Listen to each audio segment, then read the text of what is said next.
Ei, ai, ai. Agora vai, né, Flecha? Será? Vamos ver, né? Vamos torcer. Torcer aí, esperança é a última que morre. Voltou ao normal, né? Veremos até quando, né, Andressa? Vamos torcer. Mas vamos lá, né? Então, hoje, né, na verdade, antes propriamente de iniciar aqui a exposição, eu queria só adiantar que hoje a gente vai fazer um estudo com um autor atípico, né? A tipicidade está na moda aí. Então hoje vai ser um atípico e duplamente atípico. Por quê? Primeiro porque a gente não vai ter o nosso tradicional cupom de desconto, né? E nós não teremos o nosso tradicional cupom de desconto porque amanhã é aniversário de 17 anos da editora Juspódio e aí todas as obras estarão com desconto maior do que aquele que a gente concede com o nosso cupom. Então, quando há esse tipo de promoção, a editora inclusive fecha as vendas, fecha toda a solicitação de obras horas antes de começar a promoção. Então não teria sentido a gente trabalhar com a promoção hoje. Espere amanhã e aí vai ter o meu manual, o meu CPC, vai estar minhas ações constitucionais também, o manual de processo coletivo, vai estar tudo lá participando dessa promoção. E a outra tipicidade vai ser basicamente a estrutura da nossa exposição hoje, né? Por quê? Porque eu tenho uma notícia, pode não ser muito feliz para você, porque eu vinha, né, até esse capítulo 12, tentando separar um pouco o joio do trigo, tentando indicar algumas partes do manual que não seriam imprescindíveis para o seu estudo. Então, no capítulo 12 não vai rolar, né? E no capítulo 12 não vai rolar porque o capítulo 12 é o capítulo de tutela provisória. E aí você vai ter que estudar ele inteiro, né? Basicamente é isso. Então, o meu direcionamento, né, de análise aqui é pedir para você fazer a leitura completa. E são 80 páginas, né? É bastante extenso o capítulo 14, mas de qualquer maneira não há alternativa para uma preparação adequada do que a sua leitura integral. Então eu escolhi aqui, né, hoje a gente comentar, né, fazer alguns comentários aí sobre pontos principais, né? Não obstante aquilo que a gente não chegar a comentar, você não está dispensado do estudo não, viu? Você vai ter que estudar rigorosamente tudo. Mas eu queria pelo menos te explicar como é que eu estruturei esse capítulo, e aí nas passagens, né, pela estruturação eu vou fazendo algumas considerações de conteúdo. Eu estruturei conforme o CPC estruturou. E se você está aí, né, mal-humorado, porque eu acabei de te dar a notícia que você vai ter que estudar o capítulo inteiro, que aqui não há sobras, não há excessos para você eliminar, é porque eu fiz, né, a gentileza de, já na elaboração do capítulo, tirar essas sobras para você, né? Então, na verdade, né, é um capítulo extenso, mas ele é um capítulo enxuto, ele é um capítulo bem objetivo, né? Eu já me vi aí tentado, uma tentação que vem e vai, mas eu já me vi aí tentado a escrever um livro sobre tutela provisória e esse teria lá para suas 400 páginas pelo menos, tá? Então, na verdade, tudo que deu para secar, eu sequei. E eu parti de uma premissa, e inclusive aí já há uma discussão doutrinária que eu não quis entrar. E qual foi a minha premissa? Eu estruturei o capítulo diante da estruturação do próprio CPC, tá? Então, o CPC, ele fez o quê? Ele criou um gênero que ele chamou de tutela provisória, né? E basicamente ele afirmou, ainda que haja uma divergência sobre isso, que a tutela provisória ela é composta por 3 elementos: uma cognição sumária, um juízo de probabilidade e uma conversão desta tutela provisória na tutela definitiva. E aí o legislador, dentro dessa ideia de tutela provisória, gênero, acaba criando 2 espécies. De um lado ele coloca a tutela provisória de urgência e de outro lado ele coloca a tutela provisória da evidência, né?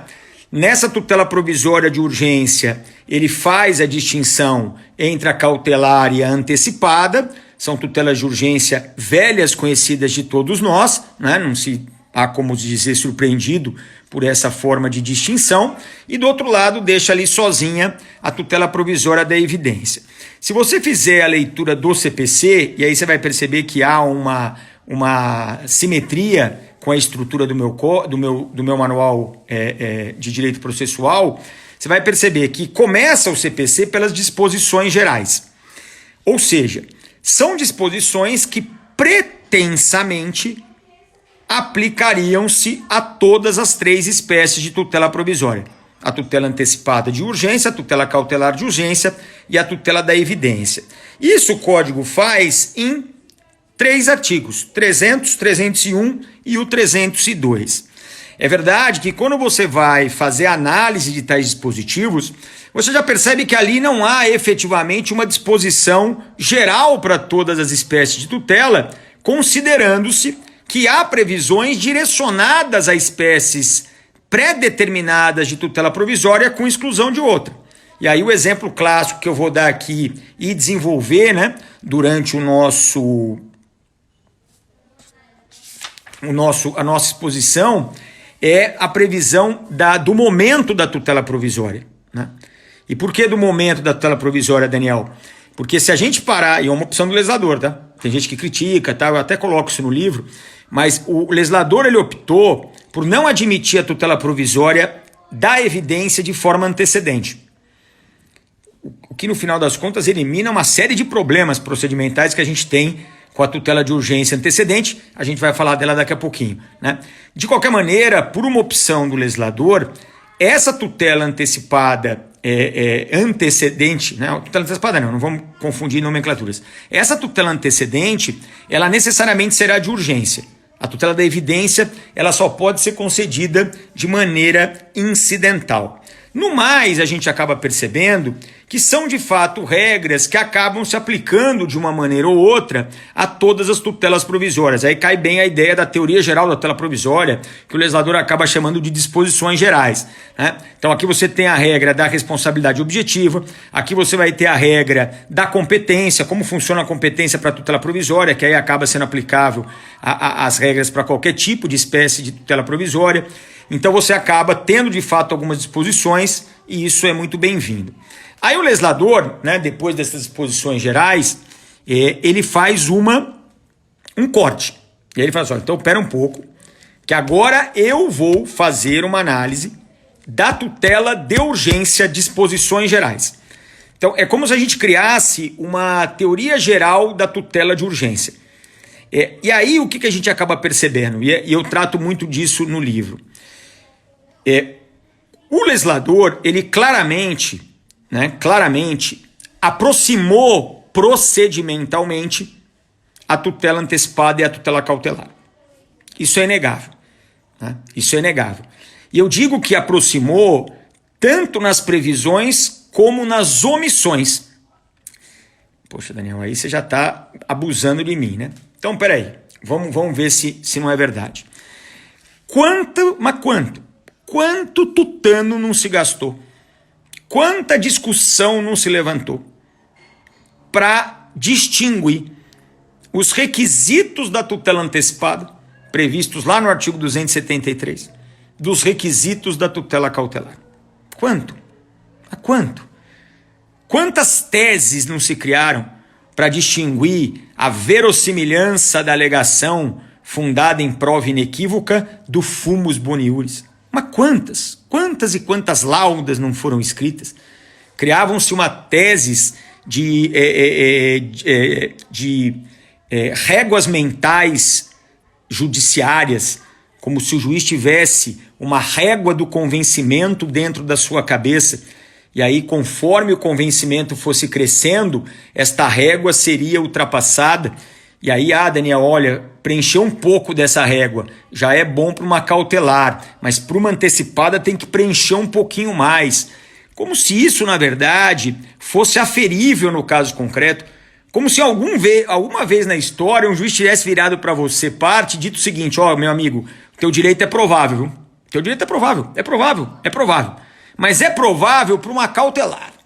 Para uma tutela antecipada eu já não achei tão provável não. Então eu não vou te dar a tutela antecipada que você está pedindo. Então não acontecia, era uma discussão estéril e as pessoas se envolviam até às vezes emocionalmente, né? O que nunca é recomendável. Mas o fato é, o legislador, ele agora tem uma previsão só, é o artigo 300 do CPC, lá no seu caput, com os dois requisitos da tutela antecipada e da tutela cautelar. Ah, Daniel, eu posso continuar falando em fumus boniuris e periculum in mora? Meu amigo, você pode continuar fazendo o que você quiser. Ah, mas falar em fumus boniuris e periculum in mora para tutela antecipada? Meu amigo, não se pegue muito com nomes, não, tá? Se você de fato acha que aquela probabilidade do direito existir previsto no artigo 300 caput do CPC é o fumus boniuris e aquele perigo de ineficácia e perigo de grave dano é o periculum in mora, não tem nenhum problema de você usar essa nomenclatura, embora ela é arraigada para a cautelar, também para a tutela antecipada. Tá? O mais importante aqui, na minha percepção, é que com a identificação dos requisitos, ou seja, agora são os mesmos, não tem mais, né, que fazer a distinção, nós acabamos eliminando uma distinção que uma vez no passado foi necessária, mas que diante do CPC 2015 se tornou absolutamente desnecessária. Eu falo bastante disso no manual, que é o seguinte: você percebeu, lendo o CPC, que na hora que ele acaba essa tal de teoria geral da tutela de urgência, ele passa as tutelas provisórias em espécie. Então, quer dizer, teoria geral, a gente sabe que está lá. Aí vem a parte da teoria geral da tutela de urgência. Então, as tutelas, né, gerais, as teorias gerais de tutela provisória, elas já estão todas equacionadas no Código até o artigo 302. Isso tudo é exposto no manual, tá? A gente vai passar por todos esses artigos, fazer a análise de todos eles. Vamos ver essa aproximação, né, entre a tutela antecipada e a tutela cautelar. Mas na hora que a gente vai entrar lá no código, nas tutelas específicas provisórias, tutela antecipada, tutela cautelar e tutela da evidência, o que você percebe? Que, aqui, percebe não, é só você ler. Bom, se você ler, você percebe também. Está escrito aqui: do procedimento da tutela antecipada requerida em caráter... Aí não dá ali. Essa gritaria aí, infelizmente. Então, está escrito o seguinte: do procedimento da tutela antecipada requerida em caráter antecedente. Aí você continua lendo, chega no capítulo 3. Do procedimento da tutela cautelar requerida em caráter antecedente. Sabe o que você descobre só de ler o CPC? Ou seja, não precisa de nenhum grande, né, avanço. Você descobre que não há previsão procedimental no CPC para tutela antecipada e para tutela cautelar incidental. Não há uma linha, não há nada. Por quê? Sabe por quê? Porque não há procedimento. Jesus do céu. Não há procedimento? Não há procedimento. É por isso que o legislador não se preocupa em prever o que simplesmente não existe. Então lembra que eu falei para você que o legislador ele vai identificar na omissão e na previsão? Aqui ele foi omisso porque não há procedimento para tutela antecipada nem para tutela cautelar incidental. Então como é que você faz, Daniel, um pedido? Agora eu fiquei interessado, né? Então se não há procedimento, como é que você faz? Bom, a hipótese mais frequente, né? Que aliás é uma hipótese que estranhamente acaba levando alguns operadores a erro, né? Que é a acumulação na mesma petição inicial da pretensão de tutela de urgência e da pretensão de tutela definitiva, de tutela principal.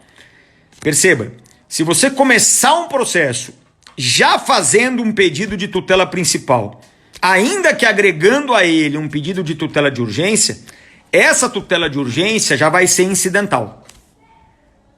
Você só tem uma tutela de urgência antecedente na hipótese do requerimento inicial, ali posto na petição inicial, for exclusivamente de concessão de uma tutela de urgência. Então, se você se limitar na petição inicial a requerer uma tutela de urgência, aí a tutela de urgência é antecedente. Tá? A partir do momento que no processo existe o pedido de tutela definitiva, o pedido de tutela principal, aí já é tutela antecipada e tutela cautelar incidental.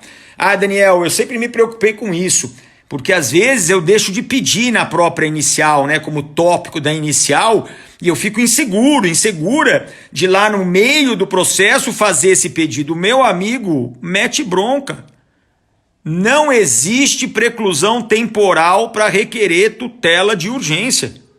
Então, se você não pediu na inicial, a qualquer tempo do processo, e eu até faço uma análise aqui no manual, a qualquer tempo mesmo, eu faço análise até a sentença, depois eu faço análise em grau recursal, e eu te mostro, durante todo o lapso temporal procedimental, a possibilidade que você tem de requerer. Ah, e como é que vai ser, Daniel? Ué, como é que vai ser? Atravessa uma petição, como é que vai ser? Ai, meu Deus, assim? É só atravessar uma petição? Ué. Eu nem sei o que é isso. Não, atravessar a petição não, no jeito que a gente falava antigamente, nem sei se fala hoje, que eu já sou meio velho também, que é você protocolar uma petição quando não há prazo correndo para você fazer algum ato, entendeu? Então não tem nenhum prazo ali correndo, né? Não é um ato típico. Aí você vai lá e pau, atravessa a petição e fala, excelência, o seguinte, perigo de dano, probabilidade do direito, vamos cair para dentro, né? Até porque, eu vou dar uma dica para você bem prática, tá? Às vezes não é legal, não é adequado você gastar cartucho à toa, dar tiro para cima, dar tiro sem saber, sabendo que não vai acertar o alvo. O que você está querendo dizer com isso? Pô, você começa, você vai lá, você tem uma petição inicial, né? Fala, eu já vou fazer todos os pedidos aqui, tudo junto, vou fazer o pedido de tutela principal e vou pedir também a tutela... E a Daniela, eu estou conversando com a Daniela já há algum tempo aí no privado, né? É isso mesmo, Daniele. A tutela incidental, ela é a regra. E você sabe por que ela é a regra, Daniele? Porque nós, advogados, tivemos todo o Código de Processo Civil de 94 até hoje sem a oportunidade de fazer uma tutela antecipada antecedente. Essa que é a verdade. Então nós todos nos acostumamos a fazer uma petição inicial com os dois pedidos. É por isso que a tutela antecipada antecedente ela vai tomar uma grande parte aqui do nosso livro, mas na prática forense ela é uma ilusão. Ela praticamente não existe. Ela gera mil e umas polêmicas, mas praticamente ela simplesmente não pegou, é daquelas novidades que não pegou. Até muito por conta desse costume do advogado de sempre fazer numa inicial só os dois pedidos e já dar andamento imediatamente. Agora, perceba o seguinte, essa petição que você vai fazer, atravessar a petição, lembra que eu falei? Pode inclusive nem ser necessária, não acredito. Você pode fazer um requerimento oral.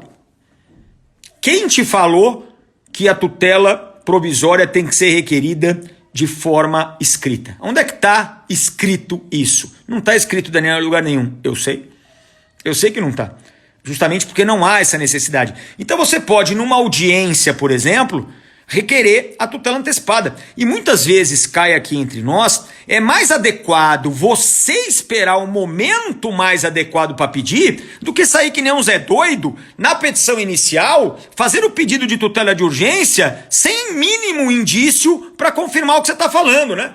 Tipo, você é o sincerão, né? Ô, excelência, confia em mim, excelência, sou eu que estou falando. Pô, mas você não tem nenhum indício aí de prova para corroborar o que você está dizendo? E precisa, excelência. Você não me conhece, excelência? Você acha que eu ia estar faltando com a verdade? Pô, você está de brincadeira, né? Você não está conversando com a sua tia. Você está fazendo uma postulação jurisdicional. Então é aquela história. Você já faz um pedido aí e já queima o cartucho. Porque o juiz vai indeferir e já vai ter o viés cognitivo de que você é abusador. Que você pede tutela de urgência sem nenhum fundamento, sem nenhuma razão, sem nenhuma demonstração do que você está alegando. Aí, a vida segue. Isso que é bonito, né? A vida segue.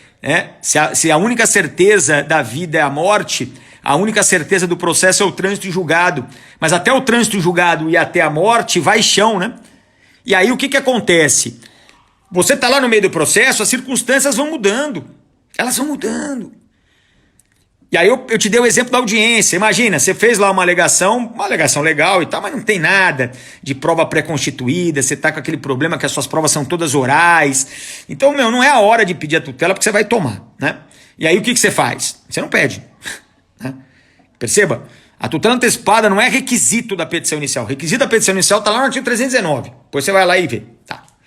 Então eu não vou pedir, Daniel. Não pede. Dá de humilde, tranquilo. Deixa o jogo seguir. Porque aí vem a contestação, aquela pérola. Contestação é um lixo jurídico. Aí o juiz já começa a falar, ixi Maria, será que aquele autor não tem razão mesmo? Mas vamos lá, segura aí. É prova testemunhal que precisa? Vamos fazer uma audiência de instrução. Aí chega na audiência de instrução, uma testemunha não foi porque estava doente, a outra não conseguiu ser intimada. Das 5 testemunhas arroladas, só apareceram 2. Você vai lá e fala, excelência, estão aí na boca do gol, vamos ouvir, né? Por uma questão de economia, por respeito ao terceiro, que está lá, deixou o seu emprego, deixou a sua casa, para vir aqui colaborar com a justiça. Então vamos fazer a excelência oitiva dessas 2. As 2 testemunhas corroboram o que você alegou lá naquela inicial. Mas tem chão ainda, porque vai ter que redesignar a audiência, vai ter que ouvir mais testemunhas. Não é a hora? A hora não é agora? Porque agora, se você não tem uma prova completa para corroborar o que você alegou, você tem um início de prova. Então acabou a segunda oitiva, você vira e fala, excelência, pela ordem, eu quero requerer a tutela antecipada, eu quero requerer a tutela cautelar. E aí você expõe, olha, aquilo que eu aleguei ficou comprovado hoje. É verdade que as testemunhas que ainda serão ouvidas podem criar uma divergência, mas no atual momento procedimental e com a cognição sumária, que é a máxima que você precisa ter para decidir o pedido de tutela provisória, já é adequado você me conceder. Ai, Daniel, vou ser sincero com você, viu? Eu não gosto de falar muito, não. Se tiver um juiz na minha frente, então, se não for numa mesa de bar, aí Deus que me livre de vez. Fico nervoso, não sou bom no ato oral, viu? Vou ser sincero. Beleza, isso não é que você precisa fazer na audiência, eu tô te dando uma opção. Na hora que você percebe que a audiência, ela criou a condição para você pedir, mas você não tem essa habilidade oral, não tem esse conforto, beleza, fica quieto, deixa acabar a audiência, corre pro escritório, faz a peça, dia seguinte você atravessa a peça e pede a tutela. O importante é você entender, que fique isso bastante claro, que a tutela antecipada e cautelar não preclui temporalmente. Você pode pedir a qualquer momento. E você percebe que eu estou falando? Atravessa a petição, pede em audiência, já faz logo o pedido na inicial. Ou seja, não há um procedimento previsto em lei. E aí, olha só o que eu estou te sugerindo. A tutela antecipada e a tutela cautelar têm os mesmos requisitos, não tem? Tem. Quando elas são incidentais, nenhuma das duas tem procedimento. Ou seja, procedimentalmente elas estão equiparadas. Confere? Confere. Deixa eu fazer uma pergunta. O que você acha que distingue institutos processuais? Ah, Daniel, eu acho que é a natureza jurídica. Então pensa de novo. Pensa de novo. Ah, não é? Meu amigo, os institutos jurídicos, eles são determinados pelos requisitos de cabimento e pelo procedimento. Se você tem 2 institutos que têm os mesmos requisitos e o mesmo procedimento, é uma coisa só. Na verdade, não são 2 institutos, é um instituto só. Ah, mas a natureza é diferente, Daniel, porque um garante e o outro satisfaz. Pois é, mas essa diferença de natureza jurídica na prática é irrelevante. Você sabe onde eu quero chegar? Eu vou chegar. Eu quero e vou, né? Isso que é o bom, né? De falar, porque você pode pensar e depois você fala, que é o que vai acontecer agora. Eu, Daniel Monição Neves, advogado, quando faço um pedido de tutela de urgência incidental, eu não falo mais se ela... Eu não chamo ele de tutela antecipada nem de tutela cautelar. Não chamo. Daniel, que atrevimento. Eu chamo de tutela de urgência. Fundamento no artigo 300. E o procedimento é aquele que eu acabei de falar, o não procedimento. E aí, campeão, eu deixo pro juiz ficar pensando se aquilo garante, se aquilo satisfaz. Eu não tô nem aí. Eu não quero criar problema de pedir uma tutela antecipada e o juiz ficar lá encanado e falar que aquilo é uma cautelar. Não faz nada, meu amigo. Acabou, é tudo a mesma coisa. Chama tutela de urgência. Ah, mas tem a tutela de urgência garantidora e a satisfativa. Eu sei, Jesus. Mas isso não muda nada. Não muda nada. Fabiana. E a liminar? A liminar eu trato lá no começo do capítulo. Eu trato lá no começo. Dizendo o seguinte, a liminar, ela é um termo equívoco. Porque ela tem 2 significados possíveis. Então, ela pode significar o início do processo, liminar, vem de limiar é o início. Então, eu tenho fenômenos liminares, que não necessariamente são de urgência. Por quê, Daniel? Porque vai ser liminar tudo que vier antes da citação. Você quer um exemplo? Artigo 332 do CPC. Como é que chama o julgamento do 332? Chama julgamento de improcedência liminar. E o que tem de tutela de urgência nele, Daniel? Nada. É uma tutela definitiva fundada em cognição exauriente. E por que chama liminar então, Daniel? Porque aí o termo liminar está sendo utilizado como momento procedimental. Esse é um sentido da palavra. Qual é o outro sentido da palavra, Daniel? A liminar, meus caros, ela durante muito tempo, mais precisamente até 1994, ela foi usada pelo legislador de forma pontual para prever a tutela de urgência satisfativa. Sabe por quê? Porque até 1994, a única tutela geral que nós tínhamos era o poder geral de cautela, era a tutela cautelar. Nós não tínhamos uma tutela de urgência satisfativa generalizada. Então o legislador, aonde ele sentia necessidade de prever uma tutela de urgência satisfativa, ele cravava uma liminar. Então você tem a liminar do mandado de segurança. O que é? É uma tutela de urgência satisfativa. A liminar da ação de controle de constitucionalidade. O que é? É uma tutela provisória de urgência satisfativa. E aí, o legislador, o que ele fez? E isso é muito interessante, está tudo aí, está tudo no livro. Ai, Daniel, eu estou ficando curioso aqui, ótimo. Então, se você não tem o livro, compre e lê. Se você já tem, já começa a ler. O que aconteceu? O legislador, ele começou a usar o termo liminar também para designar tutela provisória, mas não de urgência. Tutela provisória da evidência. E aí, ele acabou deixando você que está estudando para concurso especial, numa situação mais delicada. Porque, por exemplo, quando eu li o Dinamarco ele dizia uma coisa que me impressionou, eu fiquei todo feliz, tal. Sabe quando você fala, agora eu entendi, você fica todo, né? Que ele falava assim, a tutela antecipada, isso foi em 94, né? 94 eu tava no terceiro ano da faculdade, era isso ali? Não, primeiro, né? Eu entrei na faculdade em 94, formei em 98. Isso, 94. Eu era lá calouro, né? Então aí eu fui ler a obra do Dinamarco, não entendia nada, né? Mas ele falou um negócio que eu achei tão bonito, ele falou assim, a tutela antecipada que agora nós temos, ela é a generalização das liminares. E isso ficou grudado na minha cabeça de maneira definitiva. E eu falei, olha, é verdade, né? Porque as liminares, elas fazem muito esse papel de tutela de urgência da evidência, tutela de urgência satisfativa e tal. Mas aí eu comecei a perceber que havia liminares espalhadas por aí que, na verdade, consagravam tutelas provisórias, cognição sumária, juízo de probabilidade, eram tutelas nitidamente provisórias, eram satisfativas, porque antecipavam a satisfação prática do direito, mas não eram de urgência. E Daniel, como é que você descobriu que elas não eram de urgência?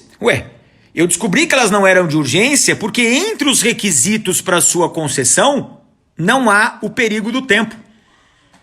Não há o periculum in mora. Perceba, para uma tutela provisória ser considerada uma tutela de urgência, é indispensável que entre os seus requisitos esteja o tempo como inimigo, esteja o perigo da demora. E eu comecei a perceber que em algumas liminares espalhadas por aí, esse requisito não existia. Pô, Daniel, você descobriu isso? Onde é que você foi ler isso? Liminar possessória. Eu falo da liminar possessória nesse capítulo 12 e vou falar da liminar possessória, sei lá em que capítulo, mas lá quando eu trato do procedimento possessório. O que você precisa ter para conseguir uma liminar possessória? Você tem que provar que você estava na posse, que houve um esbulho ou turbação, que se deu a menos de ano e dia e que esse ato de esbulho ou turbação fez você perder a posse ou ter a posse prejudicada. É isso. Cadê a urgência? Cadê aquela história que aí todo advogado já contou, todo juiz já ouviu? Excelência, se você não me tutelar hoje, não adianta tutelar amanhã. Porque amanhã já não será mais eficaz, amanhã o meu direito já pereceu, amanhã a vaca já foi pro brejo. Não está esse requisito na liminar possessória. Agora eu te falo, você quando ganha uma liminar possessória, você não satisfaz praticamente o seu direito? É claro, você é reintegrado imediatamente na posse, você é mantido imediatamente na posse. Então é evidente que essa é uma tutela provisória satisfativa, mas não é de urgência. Meu amigo, se ela é uma tutela provisória satisfativa e não é de urgência, ela só pode ser uma tutela da evidência. Esse é o maravilhoso dia que você descobre algo que a doutrina é bastante tranquila, tá? Não, o Daniel tá exótico. Não, todo mundo vai dizer isso. Que o artigo 311, que é o artigo que prevê 4 hipóteses de tutela provisória da evidência, ele é meramente exemplificativo. O artigo 311 do CPC, ele vai dar 4 exemplos de cabimento da tutela provisória da evidência. E nós temos vários outros por aí. Nós temos a liminar possessória, nós temos a liminar dos embargos de terceiro, nós temos aquela concessão de uso e fruição de bens não partilhados para herdeiro, antes da partilha, com a condição. Qual é o requisito que a lei prevê? Que aquilo provavelmente faça parte do seu quinhão. Cadê a urgência? Não tem urgência, Daniel. O requisito é que provavelmente o bem faça parte do quinhão daquele herdeiro no futuro.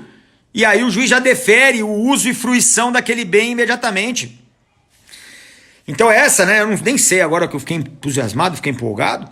Falaram aí, né, em liminar, né, e como eu tratei bem disso, é uma preocupação minha antiga, eu resolvi expor aqui. Mas voltando aqui, algo que me parece relevante.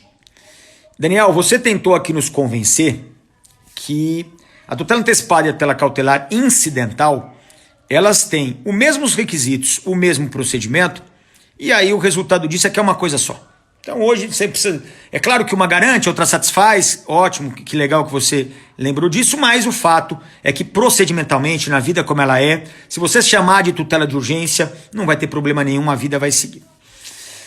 Então, Daniel, eu achei muito legal esse Código de Processo Civil de 2015, viu? Pô, bacana mesmo, porque eu sou daqueles que sempre teve dificuldade em distinguir a antecipada da cautelar. Eu não vou colocar aqui nos comentários, porque senão o pessoal vai me malhar, mas eu sei que, como eu, tem um monte de gente aí que também não vai falar, né? Então eu sou desses aí, eu sou dessas, professor, que olha uma hora e fala, isso aqui é satisfação. Aí depois dá uma olhada por um outro ângulo e fala, mas é garantia. E aí você fala, é garantia, satisfação? Satisfação ou garantia? E aí você não sabe. Perceba. Se você não sabe, não precisa ficar se sentindo mal, né? Por que não, Daniel? Porque não deve ser nada tão absurdo, nada tão fora da normalidade. Ah, não? Essa confusão é normal, então, Daniel? Olha lá, sou desses. Já teve aí, né, confessando. Daniel, essa confusão é normal?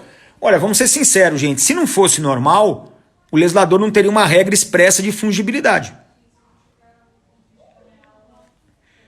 Perceba? O legislador, ele prevê expressamente a fungibilidade entre a cautelar e a antecipada. De uma maneira porca, lá no artigo 305, dá uma impressão que é de via única, mas é óbvio que a fungibilidade tem que ser de mão dupla, porque uma fungibilidade de mão única é basicamente como você chegar para 2 irmãos gêmeos, o João e o José, e falar assim, João, você é idêntico ao José, mas José, você não tem nada a ver com o João. Não dá, né? Isso é conversa de louco. Então dizer que a antecipada é fungível com a cautelar, mas a cautelar não é fungível com a antecipada, é conversa de louco também. Então é óbvio que há uma fungibilidade de mão dupla, mas o fato, perceba, é que se o legislador se deu ao trabalho de prever uma fungibilidade, é porque a confusão, ela existe. Não é coisa de ignorante, não é coisa de incapaz. Porque perceba, se fosse, nós estaríamos trabalhando em erro grosseiro. E erro grosseiro, todo mundo aqui sabe, não tem espaço para fungibilidade. A fungibilidade ela aplica-se quando, Daniel? Quando há um erro justificável, quando há tal da dúvida fundada. E aqui também vai ser assim. Agora, nesse momento da exposição, você pode estar se perguntando o seguinte, mas Daniel, tudo bem, eu entendi, tudo bem. Mas essa fungibilidade prevista hoje lá no 305, parágrafo único do CPC, ela não é desnecessária hoje em dia? Você acabou de falar aí que o procedimento é o mesmo, que os requisitos são os mesmos. Então eu estou começando a achar que há um dispositivo suicida aqui. Um dispositivo que se mata. Porque a partir do momento em que o próprio sistema cria essa identificação, a gente não teria mais que se preocupar em fungibilidade. Você mesmo, Daniel, está nos instruindo a fazer um pedido de tutela de urgência sem chamá-lo de antecipada ou cautelar.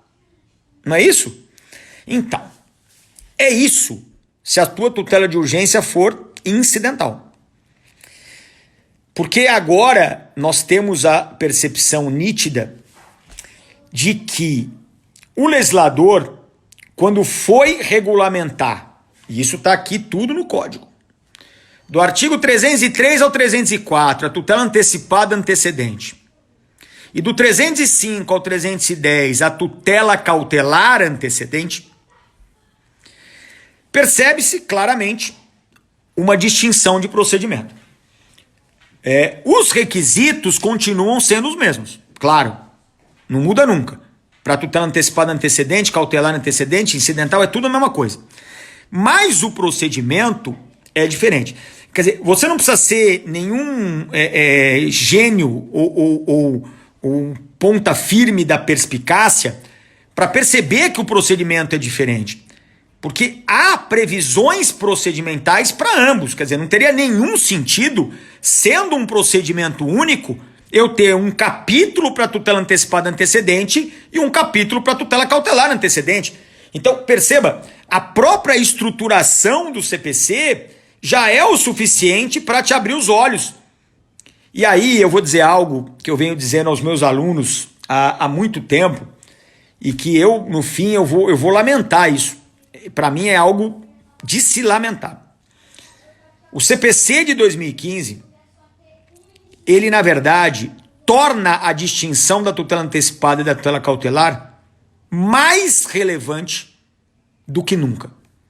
Nunca na história desse país foi tão relevante você distinguir uma tutela antecipada de uma tutela cautelar. Desde que, claro, estejamos tratando da tutela de urgência antecedente. E por que, Daniel, nunca foi tão importante? Porque você, como autor do pedido de tutela de urgência antecedente, e você, como réu, tem que saber que tutela de urgência é aquela que está sendo tratada. Porque as posturas cobradas de autor e réu são diferentes na antecipada e na cautelar. E as consequências da não adoção dessa postura também são diferentes. Então é uma questão de segurança jurídica. Você tem que saber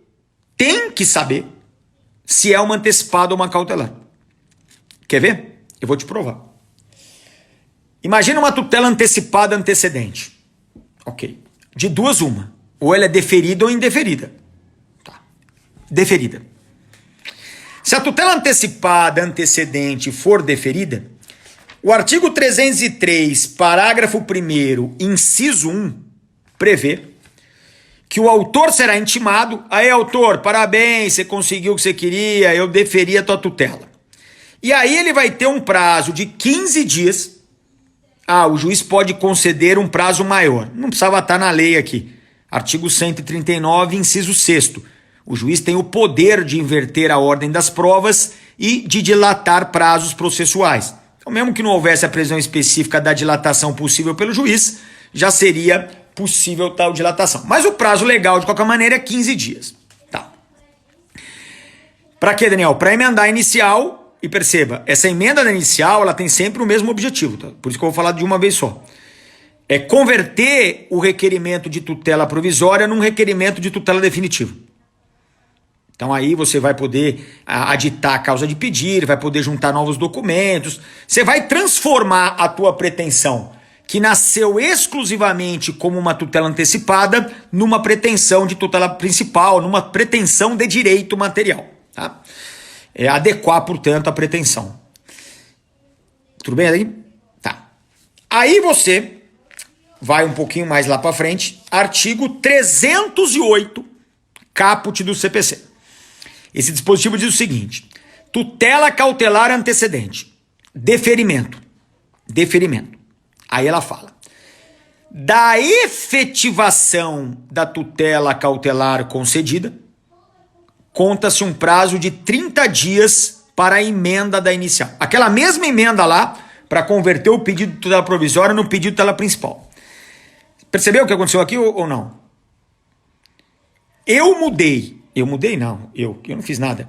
O legislador mudou o termo inicial do prazo, porque na tutela antecipada é a intimação, na tutela cautelar é a efetivação, e mudou o prazo em si, que na tutela antecipada é de 15 dias, na tutela cautelar é de 30. Então perceba a relevância do autor dizer qual é a tutela que ele quer de urgência de forma antecedente. Tem que dizer. E perceba que se o juiz entender que os requisitos estão lá, mas que aquela tutela não é a da natureza adequada, ou seja, eu estou pedindo uma cautelar, mas eu quero satisfazer, ou eu estou pedindo uma antecipada e quero só garantir, o juiz não só deve usar a fungibilidade do 305, como deve usar a fungibilidade do 305 antes de conceder a tutela. Porque se ele apenas concede e manda me intimar, eu chamei de cautelar. Se eu chamei de cautelar, eu vou esperar efetivar e contar 30 dias. Aí, obviamente, não pode o juiz virar e falar assim: olha, você perdeu o prazo, Daniel. Eu perdi o prazo? Perdeu. Por quê? Por quê, excelência? Porque você pediu uma cautelar, eu te dei esta cautelar, mas ela é nitidamente satisfativa. Daí porque você teria que ter emendado inicial em 15 dias da intimação e não em 30 dias da efetivação. Fala: excelência, da última vez que eu estudei processo civil, a fungibilidade era para ajudar a parte, não para ferrar a parte que nem você está querendo fazer comigo. Você está querendo aplicar uma fungibilidade para me prejudicar? Isso vai contra a própria concepção da ideia de fungibilidade. Então é aquela história. O juiz não só tem que definir se eu estou certo que aquilo é uma cautelar ou uma antecipada, como tem que definir isso antes de conceder. Falou: Daniel, é o seguinte, os requisitos do artigo 300 você preencheu. Eu vou dar o que você está pedindo. Só que é o seguinte, você pediu uma cautelar, campeão, isso aqui é satisfativa. Eu vou te dar, então, uma tutela antecipada. Beleza. Eu posso até não concordar com o juiz, mas não é a hora de ficar criando churumelas. Se ele diz que a tutela é aquela, eu me adequo ao procedimento e faço conforme prevê o CPC. Tá. Daniel, tem mais um detalhe aí, não tem? Eu vou primeiro exaurir o autor, tá? Depois eu vou pro réu.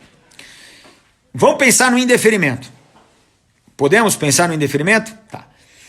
O juiz indeferiu o requerimento de tutela antecipada antecedente. Artigo 303, parágrafo 6º. O autor será intimado para em 5 dias emendar a inicial sob pena de extinção. Está previsto isso lá.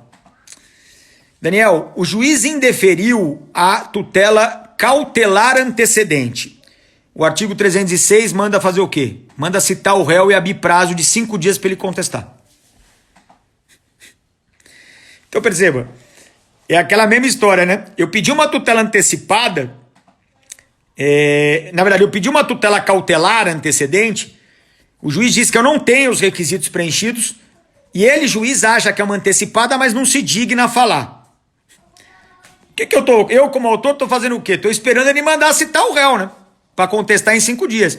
E ele, juiz, está esperando o quê? Está esperando eu emendar em 5 dias. Não vai dar certo, né, Daniel? Vai dar ruim isso aí, é óbvio que vai dar ruim. Porque eu vou ficar esperando uma citação e o que eu vou receber? Uma sentença de extinção. Dizendo: você pediu uma cautelar, mas na verdade isso era uma tutela antecipada. Então quando eu indeferi, você tinha que ter emendado em 5 dias. Não pode. Decisão surpresa total, violação a contraditório, desgraça na terra, o uso da fungibilidade para o mal. Não tem como. Então tem que saber, eu tenho que saber. Agora pelo réu, a tal da estabilização da tutela antecipada. A desgraça do artigo 304. Por quê? Porque só estabiliza a tutela antecipada, não se estabiliza a tutela cautelar. Claro, a única coisa que você pode pensar em estabilizar é a satisfação. Até porque se você estabilizar a garantia, você nunca vai se satisfazer, né? Você percebe isso? Ah, é verdade, né, Daniel? Se eu estabilizo a garantia, eu nunca chego na satisfação. Pois é. Então não é à toa que a estabilização da tutela de urgência antecedente só existe na tutela antecipada. Mas perceba, você como réu precisa saber se aquilo é uma tutela antecipada ou cautelar. Porque na hora que o juiz conceder, se for uma tutela cautelar, você não tem que fazer nada. Ah, mas eu quero agravar. Tá bom, você pode agravar, mas perceba, você não precisa fazer nada. Você vai esperar o cara, em 30 dias da efetivação, emendar a inicial. Agora, se for uma tutela antecipada, aí entra a questão da estabilização. E aí você, como réu, terá, ou na literalidade do 304 caput, interpor o recurso de agravo, ou como já entendeu a terceira turma do STJ, de alguma maneira se resignar, mesmo que não seja por via do agravo, para evitar a estabilização. Então você tem que saber, como réu também, se aquilo é uma tutela antecipada ou uma tutela cautelar, né? Então, perceba, né? É muito importante hoje, né, você, como autor, como réu, saber se aquilo é uma tutela antecipada ou uma tutela cautelar. É muito importante que o juiz determine liminarmente, já que a gente gosta aqui da expressão, então, liminarmente, se aquilo é uma tutela antecipada ou cautelar. Porque a partir dessa definição, eu insisto, nós vamos ter procedimentos distintos. Autor e réu terão que saber do que se trata. Agora, para encerrar, né, até porque a gente tem mais 3 minutos só, que eu tenho uma outra live agora, às 19 horas. Daniel, e aí você me deixou apreensivo, porque eu tenho aquela dificuldade. Eu confundo. Agora danou-se de vez. Então eu vou te dar uma dica, tá? Vou te dar uma dica que eu acho muito boa, prática, que na verdade é dada pelo professor Cássio Scarpinella Bueno. Porque ele explica o seguinte: toda tutela de urgência, quando ela é concedida, ela gera uma mudança no plano prático. Alguma coisa no plano prático muda. Há uma alteração. E aí ele fala o seguinte: pensa assim, se você ganhar esse processo lá no final, essa vitória efetivada lá no final, essa vitória definitiva, ela também cria uma situação prática. Ela vai gerar uma mudança na situação prática. E aí ele diz assim: se essa situação prática criada hoje, com a tutela de urgência, for a mesma que será criada lá no futuro, isso é uma tutela antecipada. Se a situação prática criada hoje for diferente da situação prática que será criada no futuro com a vitória definitiva, é porque você tem uma tutela cautelar. Então isso acaba ajudando, pelo menos a mim, ajuda bastante, né, a distinção entre uma e outra, né? E a tutela da evidência, né, que a Paula aí colocou, que não vai dar tempo de falar, mas ela está no final do capítulo aqui, né?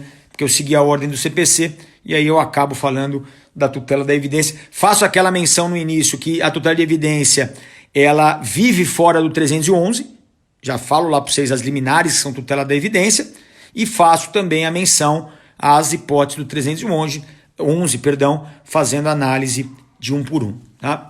Gente, não dava, né? Eu fiz aqui o possível, né? Eu tenho um curso de tutela provisória de 12 horas, né? E ainda é um curso pauleira, né? 12 horas na porrada, né? E aqui a gente tinha 1 hora, né, para falar sobre um tema que na porrada eu consigo me virar para falar em 12. A live fica salva, aliás, todas as minhas lives ficam salvas por conta do meu querido amigo Patrício, que estava aqui nos acompanhando, que é o meu auxiliar voluntário. Ele salva todas as minhas lives, me manda, e aí eu incluo no meu canal do YouTube, tá? Professor Daniel Neves, não tem como errar, né? Professor Daniel Neves, fica tudo lá gravado, essa inclusive ficará lá gravado para vocês, tá? Então, inscreve-se lá, né, no canal do YouTube, aí você também vai ter notificações, sempre que tiver alguma coisa nova, você já fica sabendo, mas a gente está alimentando bastante agora